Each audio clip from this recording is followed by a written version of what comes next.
sometime in the fall of 1983, a parking lot outside a catering hall on Long Island.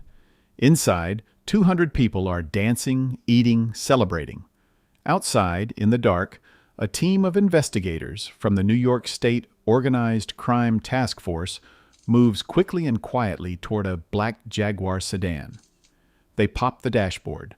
They install a microphone and a recording device deep inside the paneling. The whole thing takes less than 20 minutes. Then they disappear. The car belongs to Salvatore Avellino Jr. He is a driver, a bodyguard, and every single day he chauffeurs one passenger around the streets of New York City. That passenger is Anthony Corallo, nicknamed Tony Ducks, the 70-year-old boss of the Lucchese crime family. Corallo, a man so careful he refuses to discuss business inside any building for fear the FBI is listening, has been holding all his most sensitive conversations inside this car. He believed the engine noise would cover his voice. He was wrong. Over the next several months, investigators recorded hundreds of hours of conversation. They heard Corallo discussing illegal gambling, labor racketeering, drug trafficking, construction kickbacks, and most importantly, they heard him describe, in detail, the internal structure of a secret governing body called the Commission, the ruling council of the American Mafia. It was the first time law enforcement had ever captured direct proof that the Commission existed. And none of this, not 1 second of it, appears in Goodfellas. That's the version Goodfellas sold to 50 million people. Ray Liotta narrates his way through a story about a crew of hijackers and hustlers out of a cab stand in Queens. Paul Sorvino plays the quiet captain who never touches the phone. Robert De Niro and Joe Pesci fight over a bar tab that ends in murder. It's one of the greatest crime films ever made, but it tells you almost nothing about the family those men actually worked for. Here's what the movie doesn't tell you.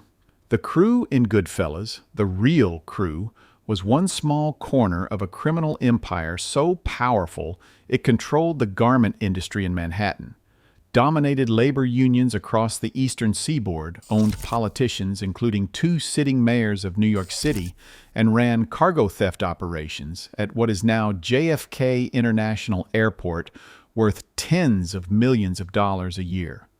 And they did all of this while being the smallest of the 5 families. This is the story of how the Lucchese crime family became one of the most feared and profitable criminal organizations in American history, and why Goodfellas barely scratched the surface. It starts in Palermo.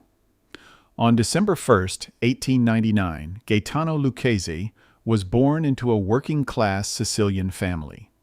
His father, Baldassare, was a laborer. His mother was Francesca. The surname Lucchese likely traces back to the Sicilian town of Lucca Sicula. In early 1911, when Gaetano was 11, the family emigrated to the United States and settled in a tenement building on East 106th Street in Italian East Harlem, Manhattan, the center of the Sicilian immigrant world. Young Gaetano found work as a machine operator. He was small, just 5 feet 2 inches as an adult, but tough beyond his size. Sometime around 1915, an accident at the machine shop severed his right thumb and forefinger. The injury would change his life in more ways than one. Out of work and restless, Lucchese drifted toward the 107th Street Gang, a crew of young Italian-American criminals that included a skinny kid from around the block named Charlie Luciano. In 1920, Lucchese was arrested for stealing a car in Riverhead, Long Island. During the booking, a police officer looked at his mangled hand and compared it to that of Mordecai Three Finger Brown, a popular Major League Baseball pitcher with a similarly deformed grip. The nickname stuck, Tommy Three Finger Brown Lucchese. He hated it. No associate would ever say it to his face. That arrest led to his only criminal conviction. In 1921, he was sentenced to 3 years and 9 months for auto theft. He served 13 months at Sing Sing before being paroled. He would never be convicted of another crime for the rest of his life, despite being suspected in at least 30 murders. That's the part the movie never explains. The Mafia's most effective leaders weren't the loud ones. They weren't the Tommy DeVitos throwing their weight around at the card table. They were the men who never got caught. After his release from Sing Sing in 1923, Lucchese reconnected with Luciano, who had by now partnered with Frank Costello, Meyer Lansky, and the legendary gambler Arnold Rothstein to build a bootlegging empire during Prohibition. Lucchese went to work as an enforcer and earner under Bronx East Harlem boss Gaetano Tom Reyna. When the Castellamarese War erupted in 1930, a bloody power struggle between rival factions led by Joe Masseria and Salvatore Maranzano, Lucchese positioned himself with lethal precision. He played both sides. He helped plot the assassination of Masseria in 1931. Then he helped orchestrate the murder of Maranzano months later, personally leading the killers to Maranzano's Manhattan office, disguised as government agents. When the dust settled, Charlie Luciano reorganized the New York underworld into the 5 families, with a governing body called the Commission. Tommy Galliano, a Reyna loyalist and Lucchese's closest ally, was named boss of what became known as the Galliano family. Lucchese became underboss. He was 31 years old. For the next 2 decades, Tommy Galliano ran the family as the most invisible boss in American mafia history. Almost nothing is known about him. He passed nearly every order through Lucchese, who functioned as the family's face, its strategist, and its primary earner. Together they quietly infiltrated the industries that would make the family rich for 50 years, including the garment district, the trucking unions, and construction. During this period, Lucchese formed an alliance with Louis Lepke Buchalter of Murder, Inc., and together they seized control of the largest locals of the International Ladies Garment Workers Union. That's how the Mafia actually works. You don't just rob trucks. You control the union that loads the trucks, the company that drives the trucks, and the trade association that decides which trucks get to drive at all. Lucchese understood this at a molecular level. He offered knockdown loans to cash-strapped garment manufacturers, extracting usurious interest and hidden ownership stakes in their businesses. By the 1940s, he had ownership interests in more than a dozen garment shops across New York and Pennsylvania, providing him with a fully legitimate cover for tax purposes. When Galliano died of natural causes in 1951, Lucchese stepped into the boss role seamlessly. The family was renamed. And then he did something that demonstrated a kind of strategic genius that no Hollywood movie has ever properly depicted. He married his daughter Frances to Tommy Gambino, the son of Carlo Gambino, the rising power in what would become the Gambino crime family. That single marriage created an alliance between 2 of the 5 families that would dominate New York's underworld for the next 2 decades. But Lucchese's real power wasn't in violence. It was in politics. He maintained close personal relationships with New York City mayors William O'Dwyer and Vincent Impellitteri. He had judges in his pocket. Politicians attended his family events. When called before government investigators, Lucchese played the part of the humble businessman. According to his own testimony, he told the committee, "I make $100,000 a year with my dress factories. I got 1,500 people working for me." He said it with a straight face. Rudolph Halley, counsel for the Kefauver Committee investigating organized crime, saw through it completely. Halley told reporters that Lucchese had essentially assumed the role of political fixer once held by Frank Costello. His assessment was blunt. Nationally, Hallie said. "I'd say that Lucchese is the big boss." In the movie, you see Paul Sorvino's Paulie Cicero sitting in the back of a social club receiving envelopes. That character is based on Paul Vario, a Lucchese caporegime who ran a crew out of a cab stand in Canarsie, Brooklyn. Paul Sorvino plays him as a quiet patriarch, a man who controls his small piece of the world from a lawn chair. And Sorvino is brilliant in the role.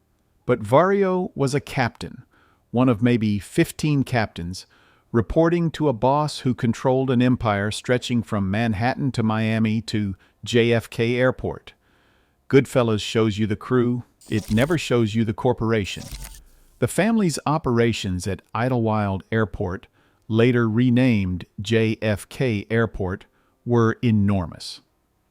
Lucchese's people controlled the cargo terminals.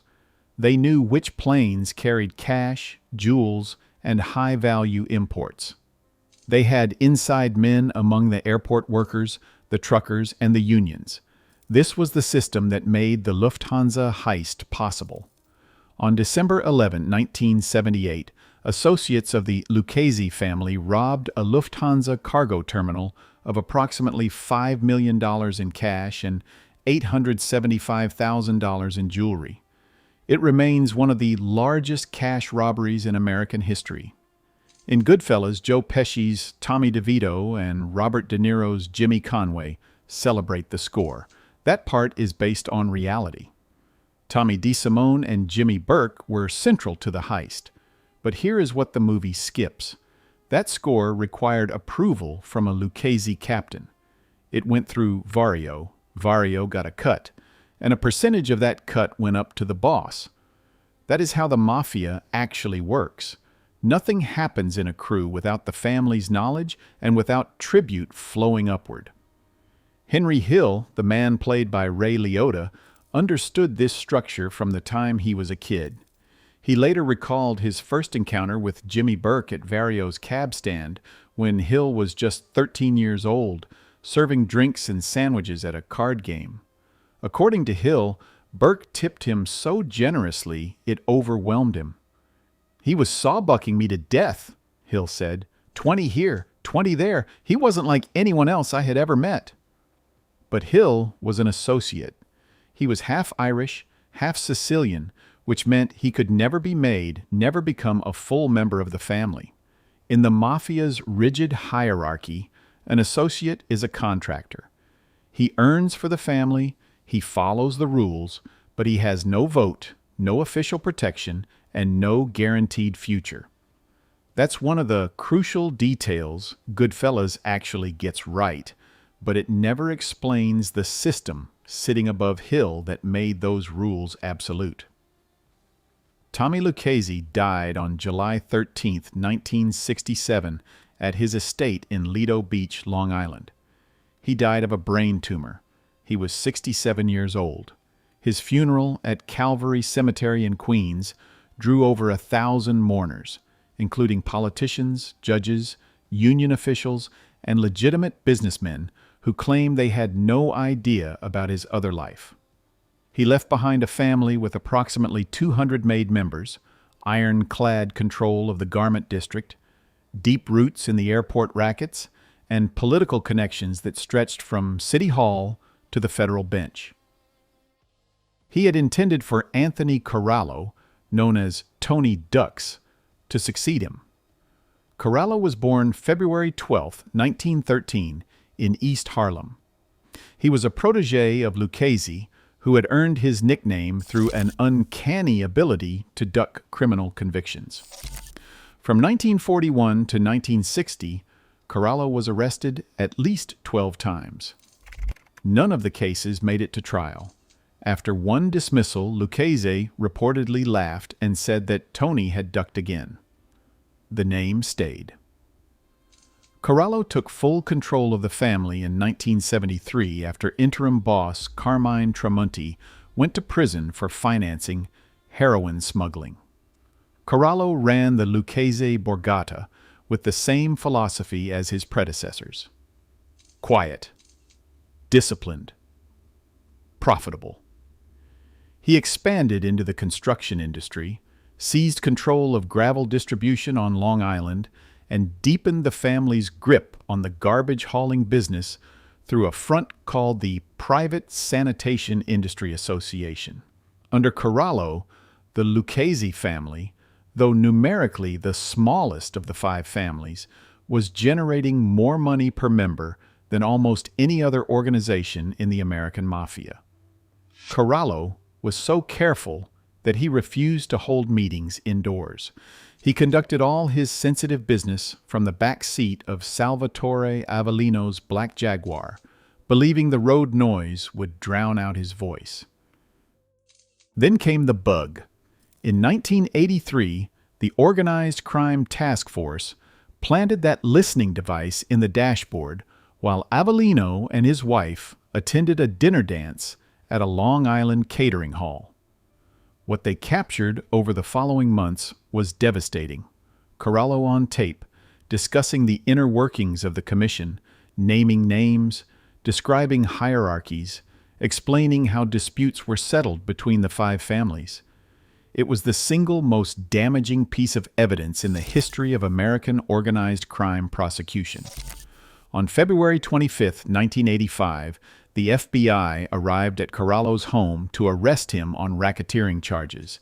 He was 72 years old. The Mafia Commission trial that followed in 1986 resulted in the conviction of the bosses of 3 of the 5 families, including Corallo. He was sentenced to 100 years in federal prison. His underboss, Salvatore Tom Mix Santoro, and his consigliere, Christopher Christie Ticfernari, went down with him. The entire top leadership of the Lucchese family was gone in a single trial. As the verdict came in, Corallo understood exactly what had happened.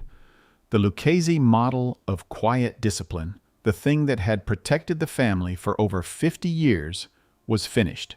Not because the model failed, because he made one mistake. He trusted the car. What came next was a bloodbath. Corallo named Victor Amuso as his successor. Amuso promoted his close ally Anthony Gaspipe Casso to underboss. The two men shared none of their predecessors' restraint. Between 1986 and 1991, they ordered the murders of over 100 people. Anyone suspected of disloyalty, anyone who might be an informant, anyone who looked at them wrong.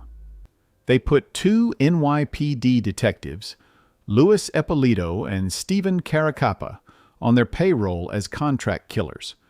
Those 2 cops committed at least 8 murders on behalf of the Lucchese family.